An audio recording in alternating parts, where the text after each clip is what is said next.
Halo teman-teman petualang sekalian, apa kabar? Assalamualaikum warahmatullahi wabarakatuh. Ngopi.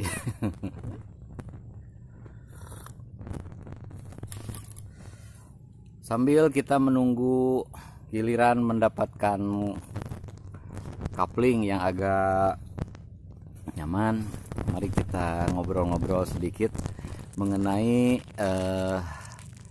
fenomena dunia pendakian zaman sekarang.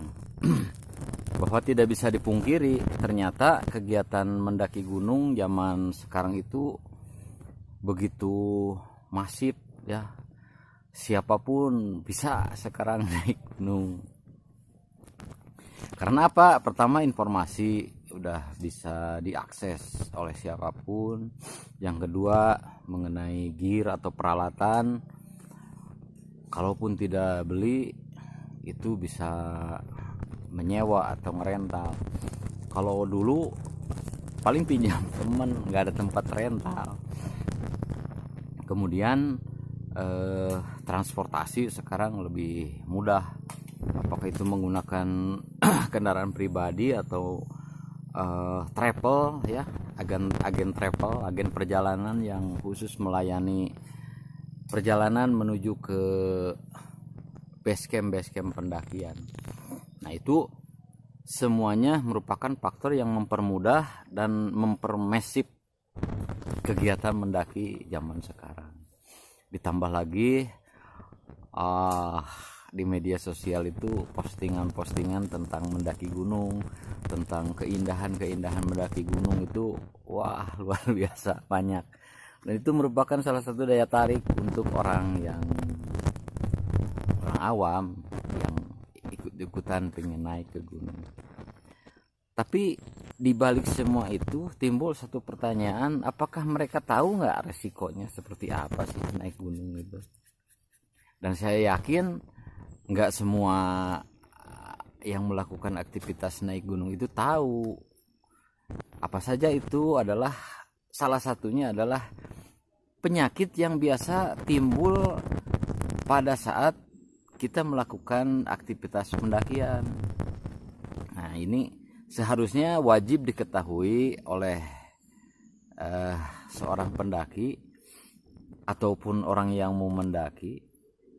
Sebelum mereka berangkat tuh harus mengetahui fakta-fakta mengenai penyakit ini.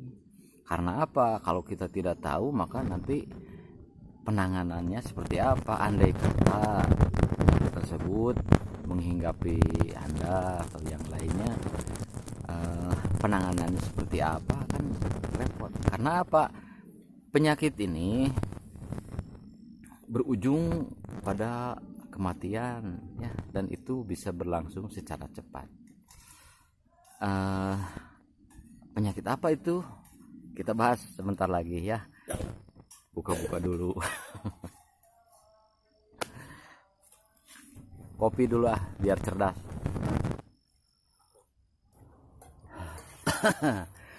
Kita lanjutkan ya. Kita bahas mengenai penyakit apa yang dikhawatirkan menghinggapi pendaki gunung ya, karena penyakit ini berbahaya. Terus terang saya baca, bukannya berarti saya nggak paham, cuma karena ini ingin disampaikan kepada Anda sebagai informasi supaya benar gitu ya. Nama penyakit ini adalah acute mountain sickness. Jadi penyakit pegunungan yang akut. Nah, kenapa atau bagaimana penyakit ini bisa menghinggapi atau kena terhadap seorang pendaki gunung ya khususnya. Penyebab utama dari penyakit ini adalah ketidakmampuan tubuh untuk menyesuaikan diri dengan lingkungan yang baru. Karena apa? Rata-rata kan kalau pendaki gunung biasanya dari dataran rendah, dari daerah perkotaan dan sebagainya. Nah, pada saat mereka datang ke gunung atau ke base camp, biasanya karena keterbatasan waktu untuk pendakian, mereka jarang melakukan namanya aklimatasi atau apa ya disebutnya, masa penyesuaian tubuh terhadap kondisi lingkungan sekitar, dan itu sering mereka abaikan. Hati-hati loh, bahaya ya. Jadi idealnya kalau kita akan mendaki gunung, minimal menurut pengalaman saya itu 3 jam harus diam dulu di base camp supaya tubuh bisa menyesuaikan dengan suhu atau tekanan udara yang ada di base camp ya. Karena tekanan udara atau suhu yang ada di base camp itu tidak akan terlalu jauh berbeda dengan kondisi di atas gunungnya, seperti itu ya. Jadi kuncinya untuk menghindari penyakit mountain sickness ini adalah harus melakukan aklimatasi. Kalau Anda mau selamat, aklimatasi minimal 3 jam. Kalau lebih baik lagi itu semalaman, jadi tubuh lebih bisa menyesuaikan. Oke. Selanjutnya kita coba membaca mengenai beberapa penyebab lain mountain sickness. Yang pertama, ketinggian yang dicapai. Dan kita kembali ke awal dulu. Biasanya mountain sickness ini mulai ada atau bisa terjadi mulai ketinggian sekitar 2000 atau 2400 meter di atas permukaan laut ya. Kembali lagi bahwa salah satu penyebabnya adalah ketinggian yang dicapai. Contohnya gimana? Kalau kita mendaki terlalu cepat, itu tidak baik ya. Itu tidak baik. Karena apa? Karena setiap orang itu memiliki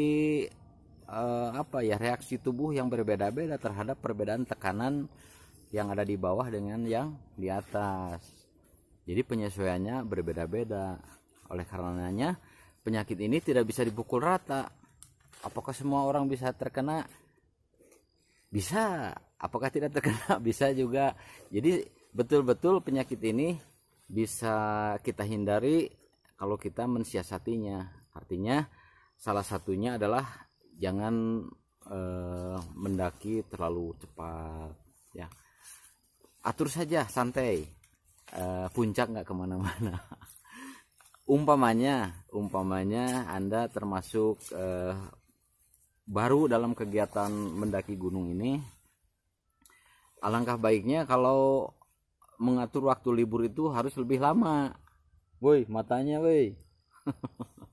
Mengatur waktu liburnya itu harus lebih lama supaya apa? Supaya bisa terhindar dari penyakit ini. Jadi naiknya pelan tapi pasti gitu. Yang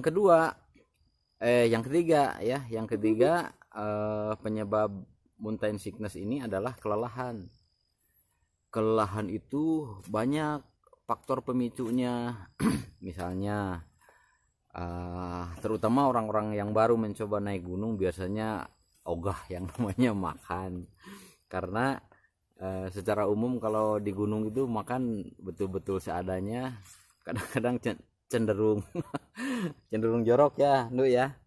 Cenderung jorok. Jadi pendaki yang baru merasa malas makan. Kemudian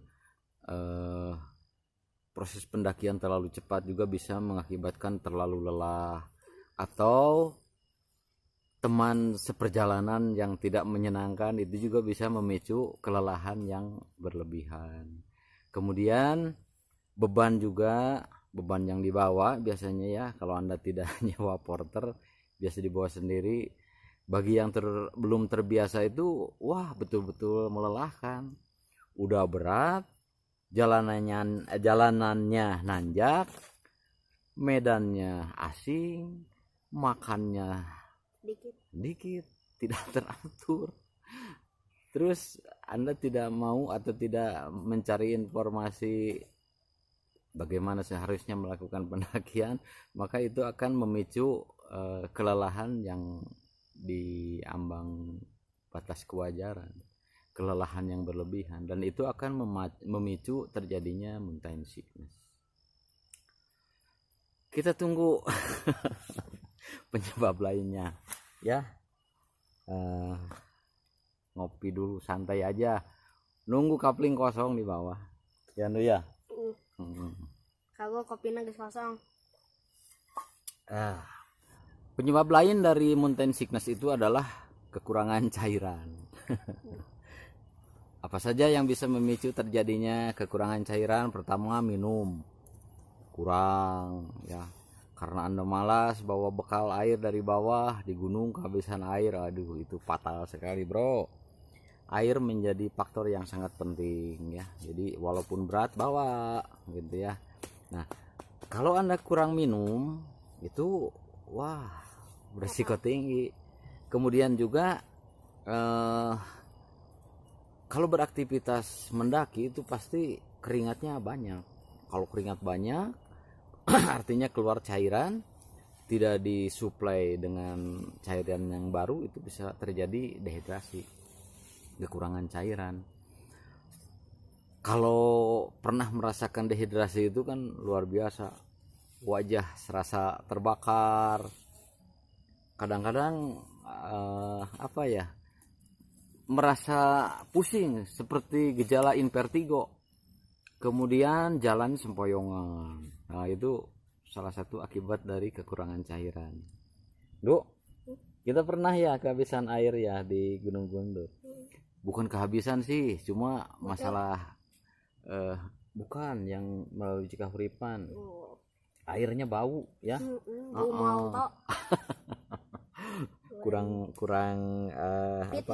kurang cek, jadi airnya tidak berkualitas, maka kami agak dehidrasi waktu itu. Kemudian baca dulu ya biar nggak salah. Gejala-gejala mountain sickness, yang pertama itu pusing ya. Kedua, mual sampai muntah-muntah, napas tersengal-sengal, kelelahan, hilang nafsu makan. Hati-hati kalau naik gunung ogah makan. Jangan-jangan Anda kena mountain sickness ya. Kemudian sulit tidur. Nah, biasanya kalau orang habis beraktivitas capek, biasanya enak kan, langsung rebahan, go mimpi ya. Kayak anak ini nih, pakarnya tidur. Tiap nempel matras langsung tidur. Bagus, berarti nggak kena mountain sickness ya no ya. Kemudian gejala khas lainnya dari mountain sickness ini adalah melamun, senangnya menyendiri, marah-marah. Ibu. Bukan ibu mah, bukan mountain sickness. Kemudian sulit untuk diajak berkomunikasi ya, seperti itu. Kita baca selanjutnya, gejala yang lebih berat katanya bro ya, ini supaya nggak salah gitu, adalah kehilangan koordinasi gerak dan sempoyongan bila berjalan. Saya pernah menemukan seseorang itu ketika kami dulu musim SKS, sistem kebun semalam, naik gunung gitu ya, karena ketidaktahuan mengenai resiko-resikonya. Jadi waktu dulu itu naik malam, pagi udah turun lagi. Nah, pernah kejadian waktu mendaki, salah satu teman kami itu tidur tapi sambil berjalan. Ternyata pas kami konsultasikan, ternyata itu udah mulai terkena mountain sickness ya. Hati-hati kalau teman Anda lagi jalan kaki kok menguap terus, ngantuk terus, nah itu harus segera ditangani ya. Kemudian selanjutnya gejala yang lebih berat adalah kebingungan, irasional.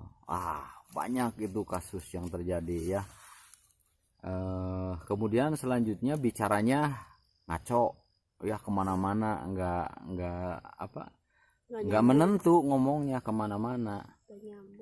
Kemudian selanjutnya lunglai, pada keadaan yang paling parah mengalami koma. Hati-hati bro. Koma. Kalau koma biasanya temennya apa? Mati. Kalau koma itu titik ya. Kalau titik artinya lumayan.